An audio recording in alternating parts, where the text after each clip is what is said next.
Belle Gibson gives an interview with the Australian Women's Weekly.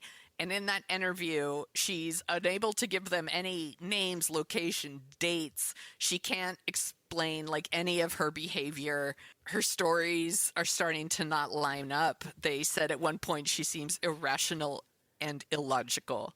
Really? She's the phoniest of balonies. That's the official term. So they actually like write in here, like, why, for example, did she never have a brain scan? Wasn't she terrified to find out she was pregnant with her son after allegedly being given months to live? Yes. Why would she devote so much time and energy into developing the Whole Pantry app, including time away from her son, if she believed she was dying? Good question. Like these all legit, Yeah. amazing questions. And finally, she confesses, sort of. So she says, none of it's true. I don't want forgiveness. And then in the interview, she lies, but she blames it on others. She never expresses any real regret or apology. And who do you think she blames?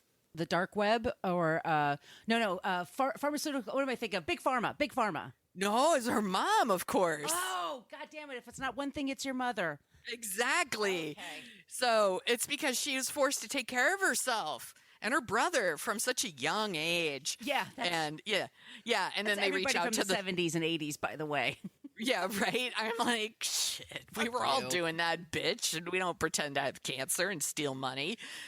She reaches out, the media finally, like, they reach out to her mother, and her mother's like, no, that's Never not a heard of thing. her. And then she's like, bitch, I don't know her. No. She tells them, like, hey, as a young adult, like, as an adolescent, she did this all the time. She'd pretend to have health conditions that she didn't have. Like, this is her thing. It's like Munchausen by proxy or something like that. So she does this. After that interview comes out, she does this amazing interview with 60 Minutes Australia. In the interview, she claims some man named, quote, Mark Johns, claimed to be a doctor, went to her house and hooked her up to a machine with all these lights and makes buzzing sounds. And it told her that she had brain cancer and that she wasn't lying, y'all. She really thought she had brain cancer. Don't you see? With no symptoms. She's the victim here. Some guy shows up your house. Yeah. Lights up your box. LOL. Oh, yeah. Exactly. And now you have cancer. Okay. Yeah. This reporter actually does some research and finds out that in 2011, Belle actually saw a real doctor and she asked for a brain scan. Not because of this tumor that she supposedly had. She didn't even mention that. It's not a tumor. It's not a tumor. She went to see the doctor because she told them she thinks she has MS. Because her mother did. Yes, which her mother didn't. Okay. She did not have MS. And they were, in fact, like, no, you're perfectly healthy. They do a scan. There's no brain tumor.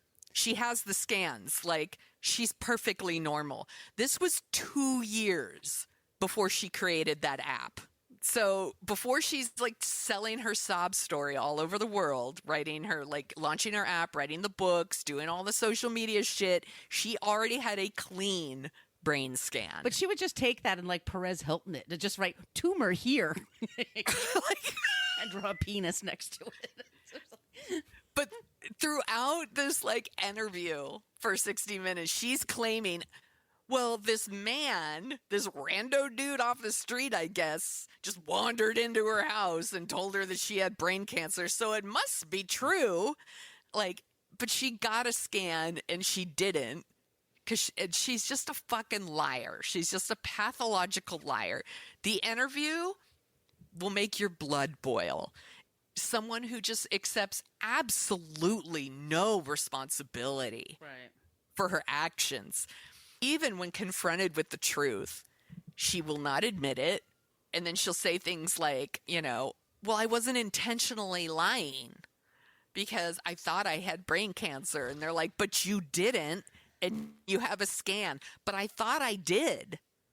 And that's my truth. So, Yeah. And then, like I said, there's this her asking her how old she is. And she's like, I believe I'm 26. Bitch, you're 23. She's 23. And she's like, I feel like I'm 26. But I have the heart of a 26-year-old. Like, fuck off. Oh my God. So throughout the interview, she's the victim. She's the one who's been taken for a ride by her doctors, everybody. After the interview comes out, Consumer Affairs in Australia files some legal actions against her and against the publisher of the book too.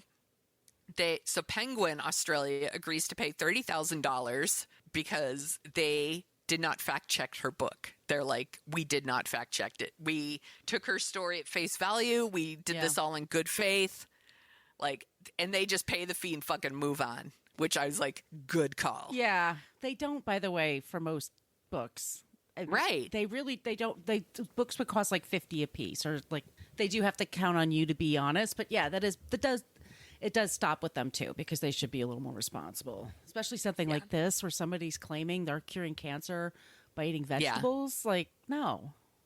And it's just there's a whole other thing. We talked about this with our Goop episode, which I forget what season that is. It might be behind the Patreon wall, but it is one of my favorite episodes we've ever done, where we kind of talk about these like alternative medicines, and there's a whole culture around that and a whole community around.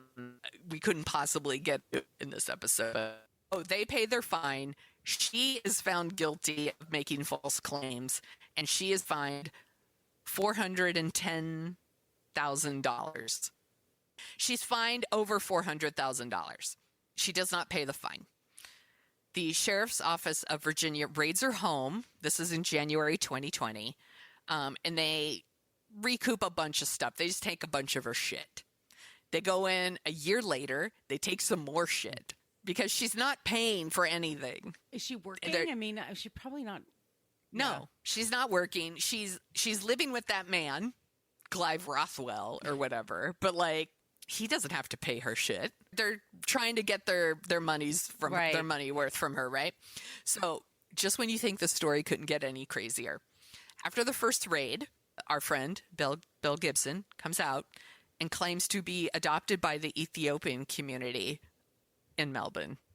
That she's been doing lots of community work with them for years, and that they are taking her in, and that she is being adopted by them, and she calls it a gift from Allah, that she is ready to go back to her home in Ethiopia.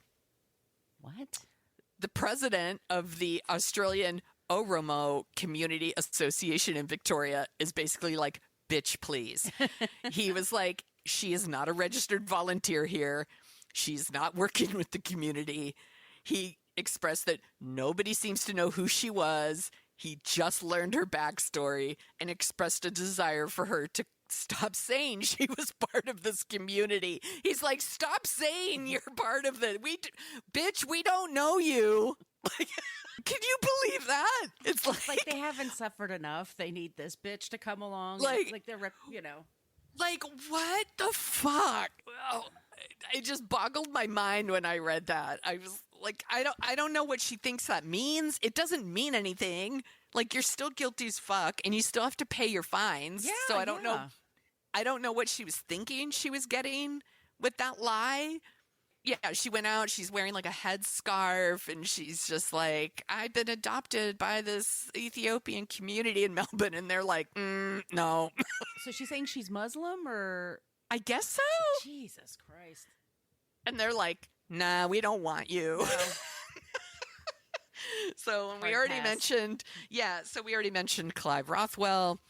There is a book called The Woman Who Fooled the World, and it's by Bo Donnelly and Nick Toscano. They were both journalists for The Age and the Sydney Morning Herald. And in the book, they are floating the idea that she has some sort of version of Munchausen syndrome, or they were calling it Munchausen by internet. And it's like where people identify as a patient, a fighter, or as a survivor. Like, this is like it gives them the attention, sympathy, and control that they crave. So that's kind of a theory, but she has yet to actually be diagnosed by anybody. Yeah. But she's clearly She clearly doesn't like doctors, Sonia. She doesn't. yeah. Well, I mean, every time she sees one, they hook her up to this box that lights up and they tell her she has cancer. So I guess she doesn't want to see them. And then she gets a Harry Gibson and she's such a fucking asshole. And that is our creep, Belle Gibson. Holy shit, Sonia. That was a journey. Right? She's looking forward to that Netflix series. So, what is she doing now? Is she still living with this Clive person? Yeah, from what I could tell, she is still living with this Clive person. I still don't think they've gotten all their money from her. It sounds like Yeah, that sounds like people like the Daily Mail still show up, take pictures of her, and post stuff. I couldn't find any, as of today, Right. kind of information about her. I mean, maybe she's going to lay low for a little while and then come out and claim that, I don't know, I feel bad she's for a her fucking son. alien or something. Maybe she's going to start a cult. Maybe she's going to join the Way Down. I don't know. Yeah. She's going to get really big hair. She's going to join the Way Down. Maybe she's going to do a movie with Mel Gibson. Who knows? Who knows? God, I feel bad for her son I feel bad for that kid. because she's a wackadoodle. Yeah. I mean, That's my like I said, diagnosis, by I the don't, way. that is also the clinical term, a wackadoo. A wackadoo. I don't know shit about this Clive Rothwell, but I hope he's being a good father figure to this kid because Yeah. it sounds like he needs it. It's not that little boy's fault. Oh, no, it's not. And I've seen and by the way, I've seen pictures of him. He's real cute, the She's baby. real pretty. I mean, She's really pretty. It's just that also adds to it, by the way. for Because sure. people believe good-looking people versus not good-looking people. Correct. That's been determined over and over again. Yeah, that's been She is a young, pretty white woman. right. Her white Absol- tears moves people. Absolutely. She's someone Oosh. Oprah would have had on her show. with no problem. Totally. Yeah. Oh my God. I can't believe Oprah didn't have her on. Yeah. All right. She sucks. So this is going to be a surprise to you because I didn't tell you ahead of time for our non-creep. I can't wait. I didn't know this woman was Australian until I saw the Lifetime, the biopic about her, which is called I Am Woman. Helen Maxine Reddy, Oh. born October 25th, 1941. She is a native of Australia. She was born in Melbourne. Her family was this show business family. I did not know this. Yeah. She had singers in her family. She was really beautiful. She had a great voice. She had a daughter when she was young, like our Belle Gibson, but she was not the fucking psycho. Right. In 1965, she entered a contest to come to New York, be a singer and have a record contract, and she went on television and everything. She won, brings her kid, $200 to her name, comes to New York and finds out there's no deal. And they're just like, well, enjoy New York for a couple of days and then go back to Australia. And she's like, fuck that. I want to be a singer. I want to make it in America. And so she starts playing gigs around New York City. She then she goes to Chicago. She meets a guy. His name is Jeff Wald. They were married for 1968 to 1981. He had a lot of drug problems and alcohol problems. He eventually got sober, but it was their combination just didn't work together. And they kind of brought out the best and the worst in each other. He was her manager. He helped get her record deals and things like that. But they got married in Chicago and they were working there, and then they moved to LA, and he was hired by Capitol Records and then fired the next day, and he couldn't explain it. It's a batshit relationship. And Oh, man. So if you it's on, you could stream it anywhere. Yeah. But that's not what's important. What's important about Helen Reddy is she's a songwriter. She was a songwriter, and one of her songs she wrote was I Am Woman. I know this song. And it came out 50 years ago, Sonia. Right? How sad that it's still like so super relevant now. I was just thinking, I brought her up because it was a song that was a hit around the world. It was attached to second wave feminism. It was a theme everywhere. It just kind of, it was one of those things it caught the zeitgeist. And then people saw her and she's beautiful and she had a great Right. voice.